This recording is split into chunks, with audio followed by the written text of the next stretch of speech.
नमस्कार, आदाब, सत श्री अकाल दोस्तों।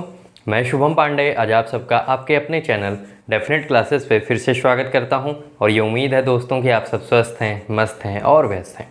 हम लोग पढ़ रहे हैं दोस्तों इस समय मराठा साम्राज्य, मराठा और पेशवा के बारे में हम लोग चर्चा कर रहे हैं और समझ रहे हैं कौन कौन से इंपॉर्टेंट सवाल बनते हैं मराठा और पेशवा से, यानी मराठा एम्पायर से। इसी क्रम में दोस्तों हम लोगों ने पहला लेक्चर वीडियो इसके ऊपर भी देख लिया है, यानी मराठा एम्पायर के भी ऊपर हम लोगों ने लेक्चर 1 देख लिया है। आज का जो दोस्तों वीडियो है वह है लेक्चर नंबर 2। हम लोग कल देखे थे दोस्तों 1664 में क्या होगा दोस्तों। 1664 में पहली लूट होती है सूरत के ऊपर, जिसे हम जानते हैं फर्स्ट लूट ऑफ सूरत के नाम से, फर्स्ट लूट ऑफ सूरत के नाम से। यानी अभी तक हम लोगों ने देखा है कि छत्रपति शिवाजी महाराज के ही द्वारा शुरुआत किया गया था मराठा साम्राज्य का। छत्रपति शिवा महाराज जो थे दोस्तों, उन्होंने सूरत पे आक्रमण किया था। और क्यों आक्रमण किया था? सूरत के बंदरगाह पे उनके द्वारा आक्रमण इसलिए किया गया था क्योंकि मुगल साम्राज्य को किसी भी तरीके से जो ग्रोथ हो रही थी, मुगल साम्राज्य की धड़ल्ले से तेजी से जो ग्रोथ हो रही थी मुगल एम्पायर की, उसे कंट्रोल करना चाह रहे थे छत्रपति शिवाजी महाराज। इसी कारण से उन्होंने एक दृष्टिकोण बनाया और एक प्लानिंग के तहत उन्होंने क्या किया, उन्होंने देखा कि सूरत बंदरगाह पे यानी सूरत सी पोर्ट पे अगर आक्रमण किया जाता है और वहाँ लूट की जाती है तो कहीं ना कहीं आर्थिक नुकसान पहुंचेगा मुगल साम्राज्य को। और जब आर्थिक नुकसान पहुंचेगा तो नॉर्मल सी बात है कि वह क्या होंगे, उनका जो साम्राज्य है वह धीरे धीरे पतन की ओर जाने लगेगा। इसी कड़ी में दोस्तों छत्रपति शिवाजी महाराज के द्वारा 1664 में सबसे पहली लूट की गई थी सूरत में। इतनी बातों को हम लोगों ने देखा था। अगर आप दोस्तों चैनल पे नए हैं तो इसे ज़रूर सब्सक्राइब करेंगे, साथ में इस वीडियो को ज़रूर शेयर करेंगे। अब हम लोग उसी को आगे कंटिन्यू करते हैं। अगर आपने दोस्तों कल वाला वीडियो नहीं देखा है तो मराठा एम्पायर नाम से आपको एक प्लेलिस्ट में मिलेगी, आप उससे जाके वहाँ से देख सकते हैं। तो 1664 फर्स्ट लूट ऑफ सूरत, पहली लूट की जाती है दोस्तों छत्रपति शिवाजी महाराज के द्वारा सूरत में। और जब इनके द्वारा लूट की जाती है तो आर्थिक नुकसान पहुंचता है और काफ़ी हद तक नुकसान पहुंचता है किसको? मुगल साम्राज्य को। और उस समय मुगल बादशाह हुआ करता था दोस्तों औरंगजेब। इसी बात से औरंगजेब के ऊपर प्रभाव पड़ता है और औरंगजेब डिसाइड करता है कि हमें मिलना है छत्रपति शिवाजी से। अब जब छत्रपति शिवाजी से मिलने की उसने दृढ़ निश्चय बना लिया था, सोच लिया था औरंगजेब कि हमें मिलना है, तो इसी क्रम में दोस्तों औरंगजेब का जो सेनापति था, जिसे हम जानते हैं जय सिंह के नाम से, किस नाम से जानते हैं दोस्तों? जय सिंह के नाम से। कभी भी सवाल आए जय सिंह कौन था, या तो सवाल आए कि औरंगजेब का सेनापति कौन, आर्मी इन चीफ कौन, तो आप बोलेंगे जय सिंह। तो जय सिंह पहुँचते हैं छत्रपति शिवाजी के पास, छत्रपति शिवाजी महाराज के पास जय सिंह पहुँचते हैं। अब जब पहुंचते हैं तो इनके द्वारा यानी जय सिंह के द्वारा ये कहा जाता है छत्रपति शिवाजी महाराज से कि जितने भी आपने बंदरगाह से लूट मचाई है, जितने भी खजानों को लूटा है और 23 किलों को जो आपने अधिकार कर लिया है, वह सब का सब आप मुगल साम्राज्य को वापस कर दें और मेरे साथ चलें। कहाँ? मेरे साथ चलें औरंगजेब के दरबार में। ये सब बातें छत्रपति शिवाजी मानने को भी तैयार हो जाते हैं और इसी चीज़ को कहा जाता है दोस्तों ट्रीटी ऑफ पुरंदर, यानी पुरंदर की संधि, ट्रीटी ऑफ पुरंदर। कभी भी सवाल आए कि ट्रीटी ऑफ पुरंदर किसके किसके बीच हुआ, तो आप बोलेंगे औरंगजेब के सेनापति जय सिंह और छत्रपति शिवाजी महाराज के बीच हुआ था। क्यों हुआ था इस बात से आपको पता चला। ट्रीटी ऑफ पुरंदर में क्या होता है? ट्रीटी ऑफ पुरंदर का जो परिमाण निकला, जो रिजल्ट निकला, ये होता है कि छत्रपति शिवाजी महाराज जाने को तैयार हो जाते हैं जय सिंह के साथ औरंगजेब के दरबार में।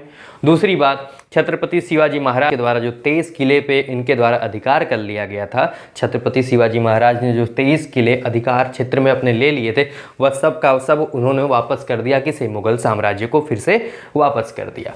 ये हुई ट्रीटी ऑफ पुरंदर।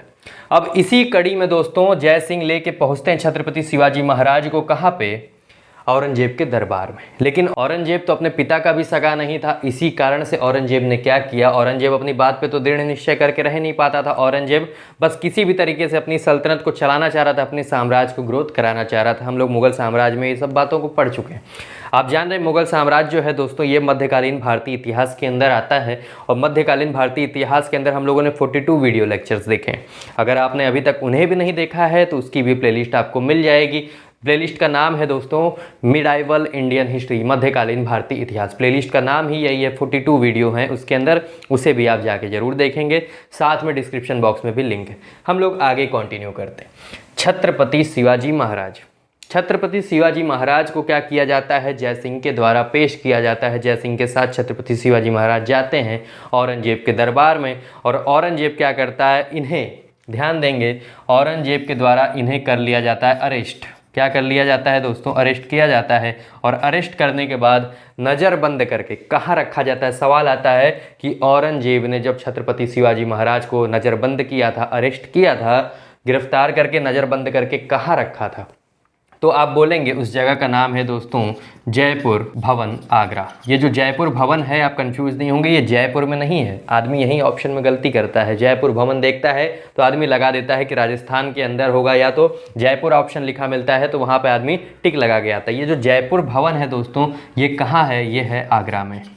जयपुर भवन आगरा में औरंगजेब के द्वारा छत्रपति शिवाजी महाराज को क्या किया जाता है, नज़रबंद करके गिरफ्तार करके रख लिया जाता है। यानी छत्रपति शिवाजी महाराज जो हैं धोखे से गिरफ्तार कर लिए जाते हैं। अब बात आती है आगे क्या होता है छत्रपति शिवाजी महाराज के साथ। अब छत्रपति शिवाजी महाराज जो हैं दोस्तों, यह लमसम 1.5 साल बाद वहाँ से भागने में कामयाब हो जाते हैं। जयपुर भवन आगरा से ये भागने में, ये जो मुगलों की जो कैद हुआ करती थी, वहाँ से ये भागने में कामयाब होते हैं। और ये फिर से दोस्तों दृढ़ निश्चय करते हैं कि हमें दूसरी लूट को भी अंजाम देना है, क्योंकि पहली लूट जो इनके द्वारा की गई थी वह कहीं ना कहीं सफल भी हुई थी, और ये बहकावे में आ गए थे मुगलों के। और इसी कारण से इन्होंने क्या किया था, 23 किले जो अधिकार किए थे सबके सब वापस कर दिए थे। इसी कारण से दोस्तों 1.5 साल बाद, लमसम 1.5 साल बाद 1670 में सेकंड लूट की गई दोस्तों, कहाँ पे, सूरत को। और इसी को जाना जाता है दोस्तों सेकंड लूट ऑफ सूरत के भी नाम से। पहली लूट की जाती है 1664 में, और सेकंड लूट की जाती है दोस्तों 1670 में। अब आगे की कड़ी पे जुड़ते हैं। यह लूट भी इनके द्वारा जो की गई थी वह सफल साबित हुई थी। अब हम लोग आगे की कड़ी पे जुड़ते हैं दोस्तों 1674। बहुत ही ऐतिहासिक काल है और ये इम्पोर्टेंट भी है। यहाँ पे मैं एस्ट्रिक साइन भी लगा रहा हूँ, मतलब ये इम्पोर्टेंट है। 1674 में दोस्तों शिवाजी का राज्य अभिषेक हो जाता है।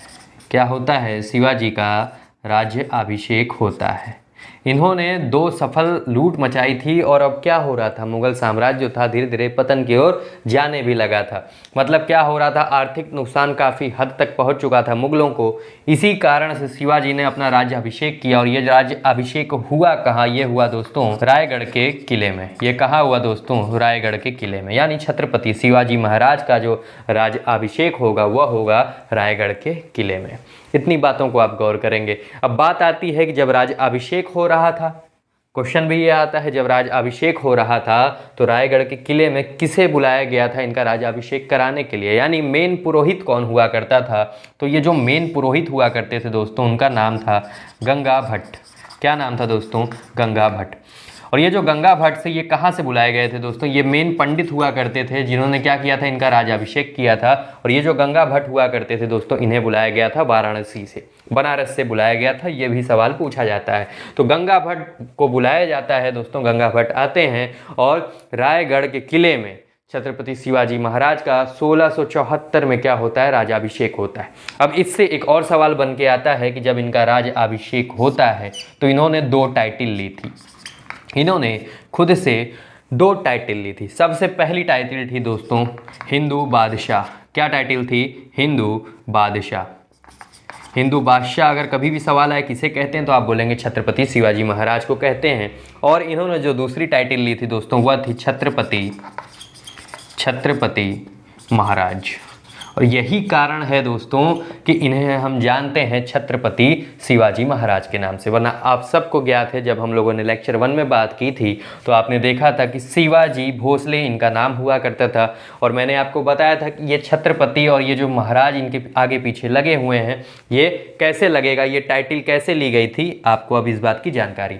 यानी जब इनका राज्याभिषेक होगा रायगढ़ के किले में तो इन्होंने 2 टाइटल ली थी। सबसे पहली थी दोस्तों हिंदू बादशाह और एक टाइटल हुआ करती थी छत्रपति महाराज। इसी कारण से छत्रपति शिवाजी महाराज हम लोग इन्हें जानते हैं। अब इसी क्रम में दोस्तों आगे की कहानी पर हम लोग जुड़ते हैं और समझते हैं और क्या होगा। अब ये हो जाती, इतनी बातें तो हो जाती हैं। इसी क्रम में इनकी समझ में आ चुका था दोस्तों, और ये इनके दृढ़ निश्चय ये कर चुके थे कि किसी भी तरीके से अगर मुगलों के साम्राज्य को ख़त्म करना है, मुगल के जो साम्राज्य चला आ रहा है उसको डाउन करना है, स्लो डाउन करना है, जो उनके ग्रोथ हो रही है, जो तेज़ी से बढ़ोतरी कर रहे हैं, उसे धीरे धीरे हमें अगर नीचे पतन की ओर लाना है तो हमें क्या करना पड़ेगा, इनको आर्थिक नुकसान पहुँचाना पड़ेगा। इसी क्रम में दोस्तों 2 लूट भी इनके द्वारा की गई थी, और इसी क्रम में दोस्तों इनके द्वारा 1678, ये इम्पॉर्टेंट है दोस्तों, इसे याद भी आपको रखना है। 1678 में शिवाजी के द्वारा, याद रखेंगे, गौर देंगे कि 1678 में शिवाजी के द्वारा नेवी की शुरुआत की गई, यानी नौसेना इनके द्वारा बनाई गई। और नौसेना जो बनाई गई थी दोस्तों, इसका जो हेडक्वार्टर इनके द्वारा बनाया गया था वह बनाया गया था कोलोबा में। और ये जो अब कोलोबा है ये कहाँ पड़ता है अब दोस्तों, मुंबई के अंदर पड़ता है, इस बात को भी आप याद रखेंगे।